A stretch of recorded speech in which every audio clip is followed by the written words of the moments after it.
Álsába? Abban nem most egyenlőre. Most megnézzük, hogy hol lehet a hiba, mert nekem van egy sejtésem. Ugye kölcsönkérhetnél a kocsit? Persze.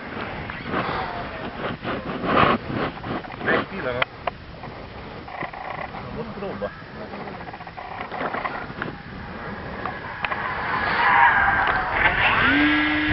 Aha.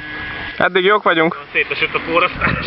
Nem mondod? De Egy fázis oda lett? egy fázis oda lett ott a probléma. Meghúzta, azt kezdjem hát a haságba. Nem, az már furán is áll. Na, megvan a hiba oka. Múltkor is ez volt a baj? Igen. Ez is megvan.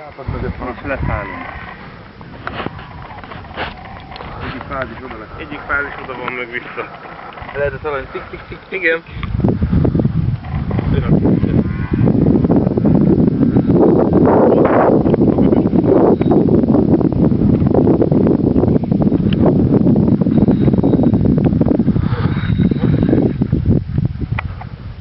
Jogi, lejössz. Rágyra kikapcsoltam akkor. Oké. Tik-tik-tik-tik-tik. Igen.